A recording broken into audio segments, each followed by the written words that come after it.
TV 24 horas.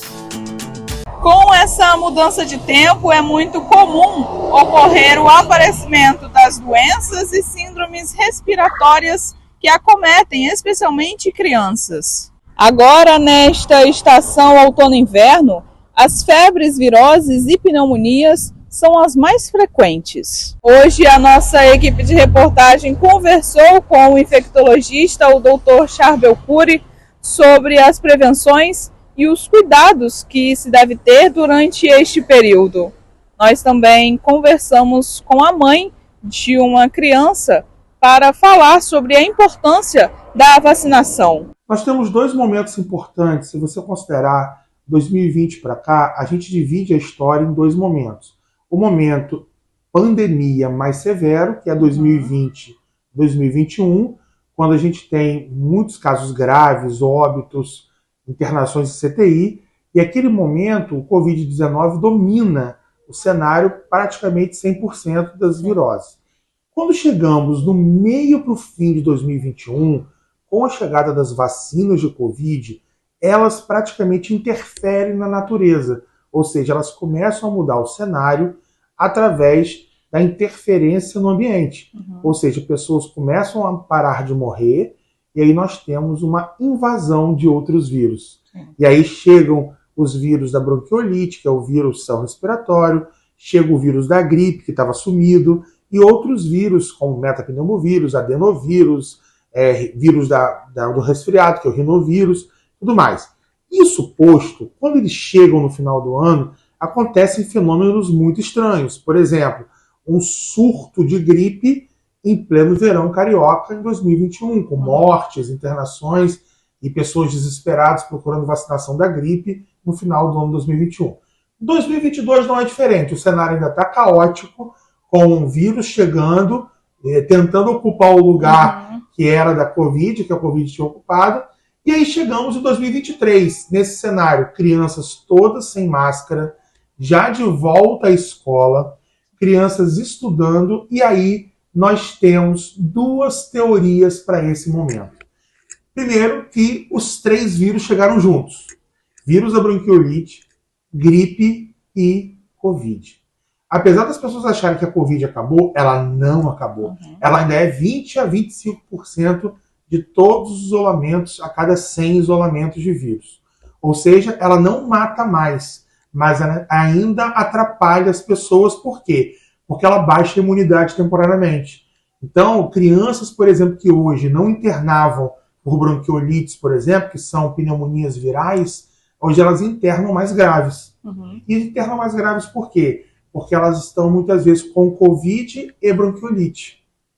Crianças que não internavam por gripe, hoje elas estão internando por gripe mais grave, inclusive morrendo. Por quê? Porque elas estão internando por gripe e Covid.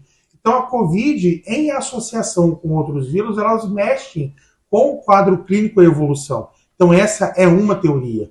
E a outra teoria é a teoria dessa questão do distanciamento social. Então as crianças ficaram longe da escola 2 anos, quando elas voltam, elas ainda estão com a imunidade destreinada. E essa imunidade destreinada, associada a essa voracidade dos vírus, fez com que a gente tivesse hoje tantos casos graves, o que a gente chama de triplidemia, que são os 3 vírus juntos atuando de forma bem do mal mesmo, para fazer um cenário bem caótico. E com relação às viroses, né, quais são os vírus que estão circulando no momento? Os principais, né, a gente está muito preocupado, saiu um cenário agora mostrando que o influenza B, que está dentro da vacina da gripe, ele está pior do que a influenza A, que é uma coisa que não é muito comum acontecer. Mas hoje, por exemplo, a gente falou que Covid estava dando 20% dos isolamentos, influenza B está dando 35% dos isolamentos. Ou seja, está dando um número bem alto, acima do que a gente esperava. Principalmente influenza B, que é uma doença que muitas vezes é uma doença sorrateira e que causa quadros algumas vezes severos. Quais são essas doenças que mais têm acometido crianças? Bem, nós estamos em período de outono e inverno. Outono e inverno nós temos os principais, as ites, né, que são as otites, as infecções como sinusites, as infecções como resfriados, gripes, né, que são causadas pela influenza, e todas as outras que a gente chama de IVAs, né, que são as infecções de vias aéreas superiores, né, sempre localizadas aqui na área mais alta da nossa árvore respiratória, né, e também que podem evoluir para pneumonias, para bronquiolites, infecções inferiores, que vão atingir pulmão. Entretanto, nós também temos que falar que nesse período agora também temos diarreias causadas, surtos em escolas, causados por dois perigosos agentes. Um se chama rotavírus, que todo mundo acha que rotavírus aparece no verão, não é no inverno. Está tendo muito caso de criança com diarreia. E o enterovírus, que tem causado o famoso mão, pé e boca, que às vezes faz surtos em escolas. E nesse momento, quais são os cuidados, quais são as prevenções que podem ser tomadas? Não perdermos principalmente a etiqueta respiratória que nós aprendemos lá atrás na pandemia, né? A lavagem das mãos, o uso correto do álcool, né? A etiqueta respiratória. Eu vejo, esse dia eu estava num evento, tinha um infectologista tossindo na cara de todo mundo sem tapar nem a boca. Aí eu comecei a dar risada. Falei, gente, eu estava gripado desse evento usando máscara, pra você ter uma ideia.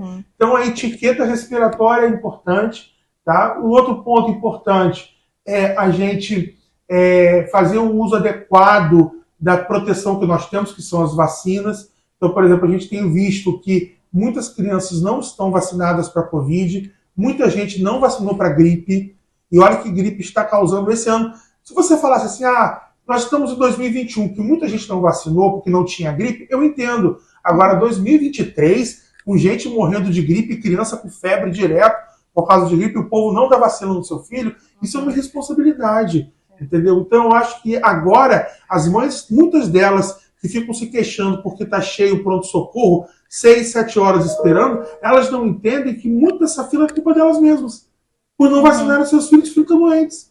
Então, esse é o ponto que eu quero chegar. E também as vacinas de rotina, que também tem baixa procura. Teria alguma vacina que não esteja no calendário? Então, o SUS, ele tem uma dos maiores calendários de vacina do mundo. Ele agrega aí 47 doenças protegidas por vacinas. Entretanto, tem algumas vacinas que não estão contempladas no SUS, e nós hoje temos uma preocupação de melhorar esse cartão de vacina, e que nós chamamos, às vezes, até eu falo para as mães no consultório particular, né, esse que eu vos falo aqui, sobre a importância de complementar o cartão de vacina, usando o que a gente chama de racional em vacinas. O que seria o racional em vacinas? Usar o que o SUS tem de bom, tá? Porém, naquilo que o SUS não tem ainda, ou ainda não incorporou aquele modelo, você adquirir através de compra, né? Porque é um investimento não muito alto. Por exemplo, a gente sabe que o SUS dá uma vacina de pneumonia, que é a Pneumo 10, que protege para 10 sorotipos de pneumococo, que é a vacina que causa pneumonia, sinusite e tudo mais. Mas a mãezinha que quiser complementar, ela pode dar uma dose extra de uma Pneumo 13, que tem uma proteção a mais e que ajuda muito. A gente está tendo muita pneumonia agora. Ou, por exemplo, meningite, a meningite B, que é uma vacina que protege para um tipo de meningite que não tem no SUS, que causa muita meningite. Então, essas proteções, elas agregam, né, muita segurança para a criança, como, por exemplo, a meningite ACWY. Só temos a C no SUS, a gente completa com essa outra na criança. Então, procure se informar, conversa, faça um orçamento. Muitas vezes cabe no orçamento, né, porque muitas vezes a gente não entende o que é custo e o que é valor. E aí eu pergunto, qual é o valor da vida? E principalmente para o seu filho. Né? Então, quando você vê uma vacina que custa R$290 para aquilo que protege a vida do seu filho, isso faz uma diferença muito grande e não tem preço. Nós em Campos temos vacina praticamente em todas as nossas unidades básicas, exceto aquelas que estão em reforma ou que acabaram de construir, estão faltando as câmaras frias, que estão em licitação. Vou te dar um exemplo, o BS Turf Clube acabou de inaugurar, tá? Falta colocar a câmara fria, que são câmaras, não é geladeira, nada disso, né? São câmaras especializadas em conservação, tem bateria que dura 24, 48 horas, para não estragar a vacina. Então, a maioria das nossas salas de vacina tem nas unidades básicas, mas nós temos uma coisa importante, muitas mães trabalham de 8 às 17 horas, então elas não podem ir, por exemplo, num posto. Então nós temos a Clínica da Criança em Guarulhos e o PU da Aldeia Marinho, que é o antigo Sandu, abertos no sábado e no domingo, de 8 às 17 para fazer a vacina. Então não tem motivo para não se vacinar. Tá? Então a gente tem vacina, inclusive, finais de semana também. A senhora trouxe sua filhinha para vacinar, né? A importância da vacinação para as crianças. Bom, é isso que previne, né, as doenças. Muitas doenças foram erradicadas por causa da vacina, né? Acabou que essa é a prevenção que a gente tem. A gente fica até com dozinha, né? Dói o coraçãozinho, mas é um bem necessário, né, para eles, né? Isso é o que faz a diferença na vidinha deles. Eu acho que a vacina é o que tem de mais importante, né? É amor pelos nossos filhos, que não pode deixar e evitar de atrasar, né? Porque senão embola uma na outra. Fique por dentro dessas e de outras reportagens no nosso site TV Campus 24 Horas. Yasmin Lima para o Plantão TV 24 Horas. TV 24 Horas.